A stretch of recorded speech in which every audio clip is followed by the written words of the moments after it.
I'm David Staines. I teach English at the University of Ottawa, and for about 15 years or more I've been collecting the letters of Stephen Leacock. And we put out a book of 800 or more letters that are like a biography of Stephen Leacock in his own words. In the book we meet his mother, his brothers, his sisters, all these people. We never meet his wife because there's no letters to his wife. A few letters to his son. Mainly the letters are to correspondents he had friendships with, and his major friends turned out to be the publishers. The publishers became his friends. They came into his home for parties. They came and stayed with him in Montreal or in Orillia, and the publishers were his lifeline to the real world.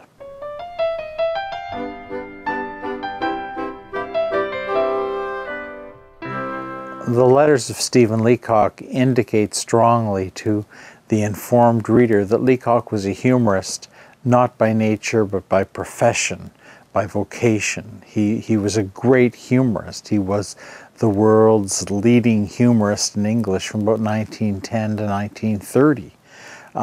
But he was a humorist by vocation. The letters have some humorous moments, but the letters are serious, they're earnest. They talk about his life and what his hopes and ambitions are and what his failures are. In terms of Leacock's career, the most important book he produced from an aspect of sales was his Principles of Political Economy, and it was translated into 18 or 19 languages and went through multiple reprintings. And Leacock says, and it's in the book of letters, he says that that book earned more money than any of his humorous books. Sunshine Sketches of a Little Town, now Leacock's most famous book, but when it came out in 1912 it wasn't that popular.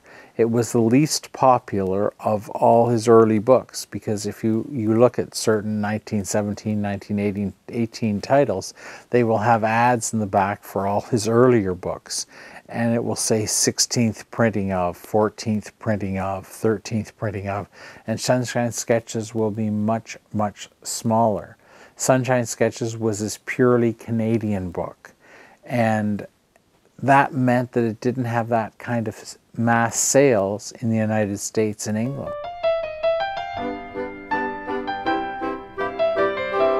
Many of the letters to his mother and to his brothers and sisters are the most personal and the most humorous letters he wrote.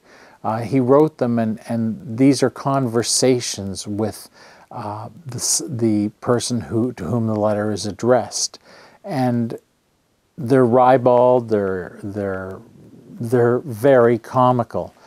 He was away on his trip to Africa and Australia, and he wrote back to his brother a letter that really gives us a good synopsis of Leacock, the humorous man, talking about his homeland of Canada, and more specifically of Jackson's Point and the people there.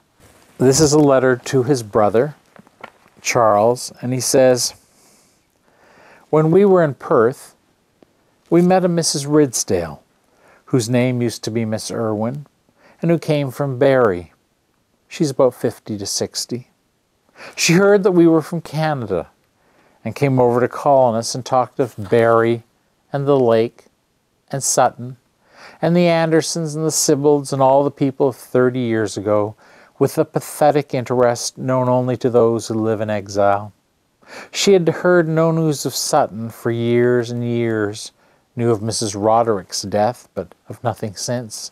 So I had to tell her all the news, and who had died and who had married and who had moved away. I never can remember just what Sutton people are dead, so I thought it best to be on the safe side and kill them off with an unsparing hand. I thought it was better that Mrs. Ridsdale should hear the worst and get it over, rather than go on in uncertainty for years and years. I'm afraid I left the village pretty well depopulated." In 1934, Leacock wrote a letter to his son Stevie about the prospect of being confirmed. It's a very serious, stately, and I think sad letter. Mrs. Nimmo typed it out for Leacock, and he signed it and gave it to his son. And the copy that she made of it, it was supposed to be destroyed. He asked her to destroy it. But this was one letter she kept because she thought it was too significant to be destroyed. It's a hard letter, and I'd like to read it. As far as I have authority in the matter, I do not wish you to be confirmed until you have given much more thought to what it implies than you probably have done up until now. Many people go to church, and quite rightly, because their doing so corresponds to a sort of moral need, a reaching out for something higher than themselves. They do so without thinking about the dogma taught by the church and its details, but only from a general idea that the church stands for righteousness. But to accept confirmation is a very different matter. If you do that, you must express an honest and honorable belief without equivocation in a lot of things which I'm apt to think you don't believe and which personally I reject, in some cases with contempt. I do not believe that God made the world in 6 days. Do you? I do not believe that God created Adam and made Eve from one of his ribs and put them in a garden and created animals. Do you? Let no one, I repeat, tell you that you need not believe these things, that they are figurative only and not necessary to salvation. My dear old friend Herbert Simons, who christened you, tried all his life to think that, and couldn't.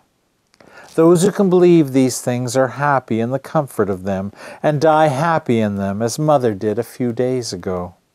But those of us who cannot believe them must find our salvation elsewhere. It is for you to decide. Unbelief is a burden, but the pretense of belief, hypocrisy, is death to all that is decent in you.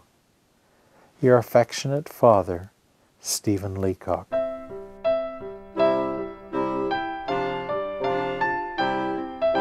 I am David Staines. My book is The Letters of Stephen Leacock, and it is published by Oxford University Press.